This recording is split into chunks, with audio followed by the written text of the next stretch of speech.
అందరికీ నమస్కారం. ముందుగా శ్రీమాత్రే నమః, శ్రీ గురుభ్యో నమః. గంగాధర్ వాస్తు జ్యోతిష్యాల యూట్యూబ్ ఛానల్కి స్వాగతం. ఈరోజు మనం తెలుసుకునే టాపిక్ ఏంటంటే వాస్తులో నూతన గృహానికి ద్వారాలు ఎన్ని ఉండాలి, కిటికీలు ఎన్ని ఉండాలి. జనరల్గా ఈ రోజులలో చాలామందిలో ఉండే డౌట్ ఇదే అనమాట.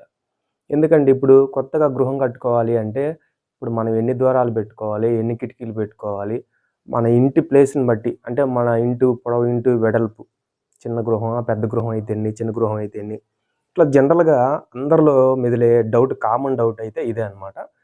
ఈరోజు మనం తెలుసుకుందాం. దీనికి మనకి ముందుగా ఏం చెప్పారంటే ద్వారస్తంభ తులాధికాన్ నరగృహే యుజ్యాయద యుగ్మం యథా అన్నారు. ఇది మైమతంలో చెప్పారనమాట. అంటే ఈ ఈ ద్వారాలు అనేవి మనం టోటల్గా ఎన్ని పెట్టుకోవచ్చు, ఎన్ని పెట్టుకుంటే ఎలాంటి ఫలితాలు వస్తాయనేది కూడా మనం ఈ వీడియోలో తెలుసుకుందాము. ఫస్ట్ ఆఫ్ ఆల్ మనకి ఇక్కడ చూడండి, ద్వారాలు కిటికీల సంఖ్య.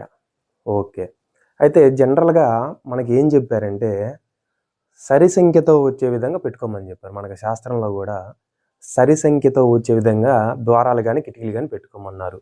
ఓకే, సరి సంఖ్యతో పెట్టుకుంటాము. ఎన్ని పెడితే ఎలాంటి ఫలితాలు, అంటే ఎన్ని ద్వారాలు పెడితే ఎలాంటి ఫలితాలు వస్తాయనేది కూడా మనకి తెలియజేశారనమాట. అది ఇప్పుడు ఎలాగో మనం చూద్దాం. ఫస్ట్, ఇంటి మొత్తానికి ఒకటే ద్వారం ఉన్నా దోషం లేదని చెప్పారు.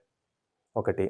2 ద్వారాలున్నా ఉత్తమము, 3 ద్వారాలున్నా శత్రు వృద్ధి, అలాగే 4 ద్వారాలున్నా దీర్ఘాయువు అని చెప్పారు.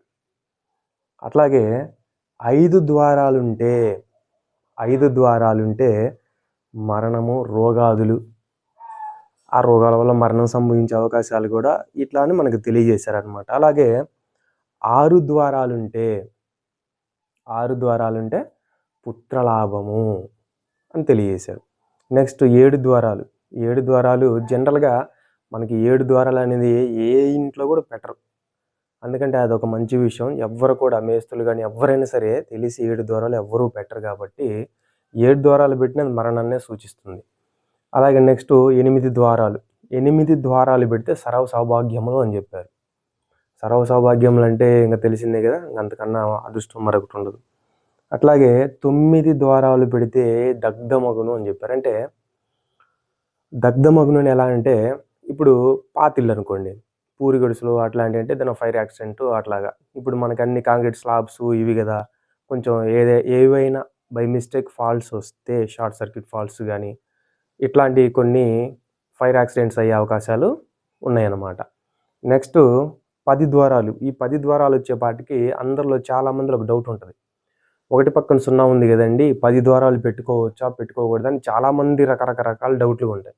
అయితే 10 ద్వారాలు పెట్టుకోవచ్చండి. సో అది కూడా శుభ సంకేతాన్నే ఇస్తుంది, శుభాన్నే మనకి ఇస్తుంది అనమాట, ఇబ్బంది లేదు. నెక్స్ట్ చూడండి, 11 ద్వారాలు పెడితే ధన క్షీణము, అంటే ధనం క్షీణం అంటే తరుగుదల, ధనం అయిపోవడం అనమాట. నెక్స్ట్ 12 ద్వారాలు పెడితే దైత్యమర్దనము. ద్వైత్యమర్దనం అంటే దీనికి ఒక రకంగా ఇంటికి, ఈ ద్వైత్యమర్దనం మీనింగ్ చెప్పాలంటే ఇంటి యజమానికి అనుకూలం అని కూడా చెప్పొచ్చు, సింపుల్గా ఒక మాట. అయితే నెక్స్ట్ 13 ద్వారాలున్నా శీఘ్ర మరణము. ఇది కూడా శీఘ్ర మరణాన్ని సూచిస్తుంది అన్నమాట. ఎలా అంటే ఏదన్నా బై మిస్టేక్స్ ఏదైనా యాక్సిడెంట్ అట్లా అయినా డెత్ సంభవించే అవకాశాలు అట్లా ఉంటాయి కాబట్టి శీఘ్ర మరణం.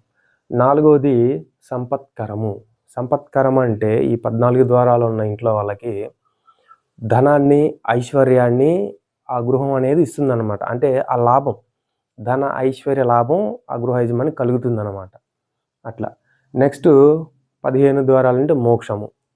ఓకే, 16 ద్వారాలున్నా కూడా శుభప్రదము. 16 ద్వారాల వరకు ఉండొచ్చు మనకి. కాకపోతే ఎన్ని ద్వారాలు పెట్టుకుంటే ఎలాంటి ఫలితం అనేది ఇప్పుడు మనం తెలియజేసుకున్నాం కాబట్టి దీన్ని చూసుకొని మనం ద్వారాల సంఖ్య అనేది డిసైడ్ చేసుకోవాలన్నమాట. అట్లాగే ఇప్పుడు కిటికీల సంఖ్యకి వచ్చేపాటికి కూడా ఇది కూడా సరి సంఖ్యలో పెట్టుకోవడం ఉత్తమం అన్నమాట. అందుకని చెప్పేసి జనరల్గా ఈ డౌట్ ఈ రోజులలో చాలామందికి ఉంటుంది. కాబట్టి ఎవరైనా సరే ద్వారాలు, కిటికీలు ఎన్ని పెట్టుకోవాలి అనుకునే వాళ్ళకి, ఈ నూతనంగా గృహం నిర్మించుకునే వాళ్ళు ఎవరైనా సరే, మీ ఫ్రెండ్స్ అండ్ ఫ్యామిలీ వాళ్ళు ఎవరైనా ఉన్నా ఈ వీడియోని వాళ్ళకి ఒకసారి షేర్ చేయండి. ఇది అందరికీ ఉపయోగపడుతుందన్నమాట. అలాగే ఈ వీడియో కనుక మీకు నచ్చితే లైక్ చేయండి, షేర్ చేయండి, సబ్స్క్రైబ్ చేసుకోండి. మనం నెక్స్ట్ ఇంకో టాపిక్లో మళ్ళీ కలుద్దాం అన్నమాట. అంతవరకు సెలవు. జై శ్రీరామ్.